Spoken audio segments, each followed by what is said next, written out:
Hello students, कैसे हैं आप सभी लोग। मैं आर के महतो आप सभी का स्वागत करता हूं बैंकपुर परिवार में। जैसे कि आप देख पा रहे होंगे कि अभी IBPS RRB प्री इसका एग्ज़ाम चल रहा है, सेकंड शिफ्ट हो चुका है और हमारे साथ मौजूद हैं। आपका नाम? स्नेहा है। आप कहाँ से हैं स्नेहा जी? सर मैं शाहदरा से आई हूँ। शाहदरा से आए हैं। हाँ काफ़ी तो अभी थोड़ा सा जो है अभी ये बताएंगे हमें कि कैसा एग्ज़ाम आया था। जो थर्ड या फोर्थ शिफ्ट के जो बच्चे हैं उनके लिए थोड़ा हेल्प हो जाएगा शायद। तो एक बार बताएंगे कैसा कैसा एग्ज़ाम रहा? सर एग्जाम का लेवल तो इजी था, ज़्यादा टफ नहीं था। मतलब हम ये कह सकते हैं कि मॉडरेट था। अगर बच्चा अच्छे से प्रैक्टिस करके जाता है तो इजीली निकाला जा सकता है।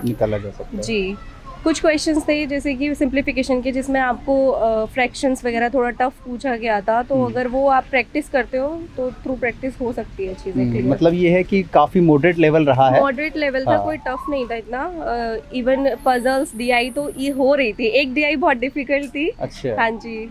कुछ याद है आपको, कुछ ऐसा DI का कोई क्वेश्चन जो काफ़ी टफ लगा हो या लेंदी टाइप लगा हो आपको? सर जो टफ था वो मैंने पहले स्किप ही किया था। लास्ट में थोड़ा टाइम नहीं बचा तो मैं थोड़ा सा ही उसे पढ़ पाई थी, ज़्यादा नहीं था। तो आई थिंक केसलेट का कुछ था समथिंग। अच्छा, कैसलेट का। हाँ जी। अच्छा, मैथमेटिक्स का अर्थमेटिक तो नहीं हो पाई थी। वैसे उसके भी क्वेश्चंस मैंने देखे थे, ज़्यादा टफ नहीं थे, इजी ही थे।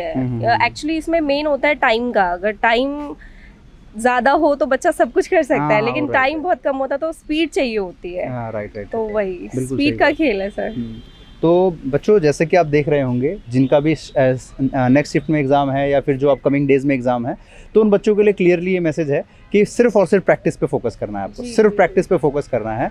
और मुझे लगता है कि अगर हम एक अच्छी प्रैक्टिस के साथ चीज़ों को लेकर के चलेंगे तो जैसे एग्ज़ाम का एनालिसिस हो रहा है, आप देख पा रहे हो कि एग्ज़ाम बहुत टफ नहीं आ रहा है और हम बहुत इजी भी तो नहीं कह सकते हैं। यह है कि मॉडरेट लेवल है काफ़ी हद तक, राइट। और आप अगर अपनी बात कहें तो आपकी एक्यूरेसी क्या रही होगी?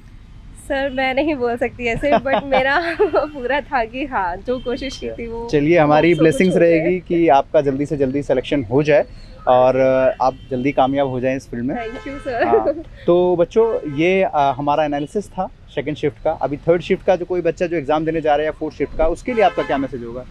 सर मेरा यही मैसेज रहेगा कि जो भी बच्चे आ रहे हैं प्रैक्टिस के साथ आए। अगर आप प्रैक्टिस करके आ रहे हो तो कर सकते हो। इसमें मेन स्पीड का खेल है और एक्यूरेसी का खेल है। स्पीड विद एक्यूरेसी आप एग्जाम्स को इजीली क्रैक कर सकते हैं। बिल्कुल।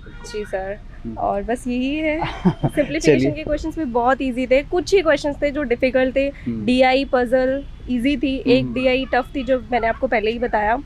और बाकी भी जो रीजनिंग के क्वेश्चंस थे, मतलब सभी बच्चों के मैंने आसपास पूछा तो सबका यही था कि रीजनिंग तो उन्होंने आराम से कर ली, सारी कर ली। अच्छा। रीजनिंग में कुछ आप जैसे बता सकते हैं कि रीजनिंग में किस कैसे क्वेश्चन आए? जैसे इनइक्वालिटी का क्वेश्चन कैसा था यहाँ पर आपका? इनइक्वालिटी जो था, इनइक्वालिटी के क्वेश्चंस बहुत इजी थे। आप साइंस से मतलब आपको ये नहीं है कि ऐसे बहुत ही घूमना पड़ रहा है। डायरेक्टली दिए गए थे, डायरेक्ट दिए गए थे। कनेक्टिंग दो कंक्लूजन थे आपके यहाँ पर। Yes sir. ये PQRST ABCD किस फॉर्म में थे? ABCD था, PQRS का फॉर्म था। ओके।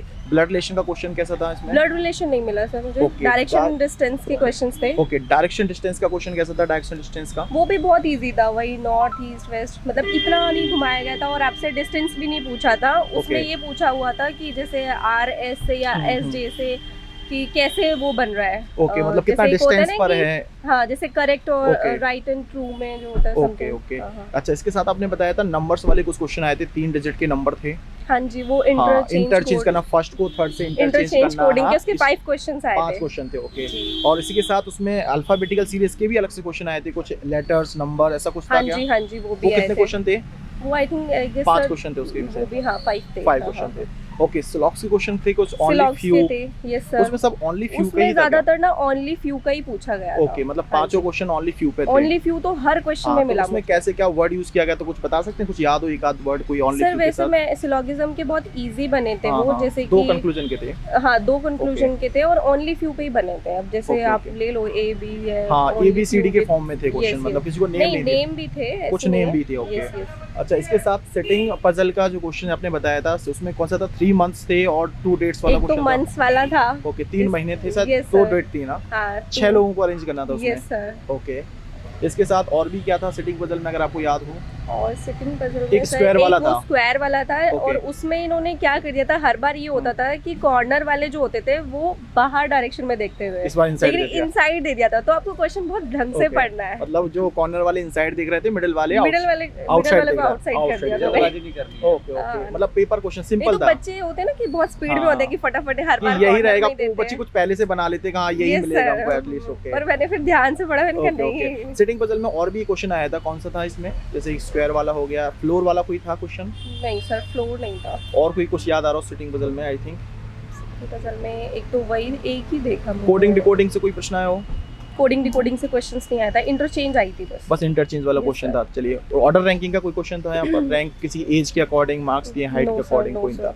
मैथ इजी आया था सर, मतलब puzzle। All over paper easy था? हाँ, मतलब मॉडरेट कह Okay. सकते हैं, बट ये था कि इसमें पजल में जैसा हम डर रहे थे कि हाँ। बहुत टफ आ जाएगा हाँ। या कुछ मतलब sitting- आसानी से बन रहा होगा, मतलब हाँ, थोड़ा सा मेरा अपने तो पढ़ पहली लिया। बार हाँ। बन गया चलिए, था। एक मैसेज बच्चों को दे दो। मैं रीजनिंग पढ़ाता हूँ तो मैं चाहूंगा बच्चे के अंदर जो सिटिंग पजल का डर है, क्या आज के प्री एग्जाम में डरने की जरूरत है सिटिंग पजल में? नहीं, मेरे हिसाब से तो नहीं है। हाँ, तो मैं भी आपको क्लास में हमेशा बताता हूँ कि पहले जो मैं एग्जाम में क्वेश्चन आते थे वो काफी लेंदी आते थे, बट अब ऐसे क्वेश्चन आते हैं कि आपने ट्राई किया तो बन जाएगा। हाँ। यही ट्रेंड चल रहा और है। हो सकता है कि प्रोजेक्शंस आपको ज्यादा हाँ। बनानी पड़े, मतलब Questions 2 छोटे पॉसिबिलिटी होते 3 पॉसिबिलिटी में जाएगा। आज की भी कुछ पॉसिबिलिटीज हैं। थी? नहीं सर, मेरा तो बन गया आज था की तो कोई पॉसिबिलिटी था ही नहीं, है ना? टचवुड। और क्वेश्चंस में जब मैं देख रही थी उनके ऑप्शंस तो Okay. हो रहे थे तो Okay, मैंने कहा okay. ठीक है।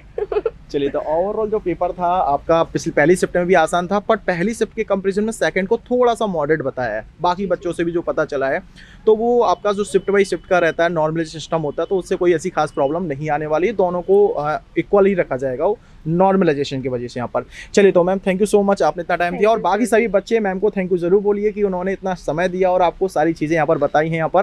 ठीक है, तो ये आपका एनालिसिस था। बाकी मिलते हैं नेक्स्ट आपके सेशन में यहाँ पर, जहाँ पर आपको नेक्स्ट शिफ्ट के बारे में बताएंगे यहाँ पर कि क्या क्या आपके क्वेश्चन आए, किस लेवल क्या है, कितना होगा। और शाम को मिलते हैं जहाँ पर बताएंगे क्या इसका कट ऑफ हो सकता है, मतलब कितना सेफ जोन है कि कितने मार्क्स अगर आप लेकर आते हैं तो इसमें आपके सिलेक्शन के चांसेस बढ़ जाते हैं। Memory based. ओके, ठीक है। चलिए, तो मिलते हैं इवनिंग में यहाँ पर। और जो नए बच्चे जुड़े हैं, बैंक4 यूट्यूब चैनल को सब्सक्राइब जरूर करें यहाँ पर, जहाँ पर आपकी बैंकिंग की कंप्लीट तैयारी आपको फ्री ऑफ कॉस्ट सुबह से शाम तक कराई जा रही है। तो बैंक4 यूट्यूब चैनल से जुड़ना ना भूलें। Thank you.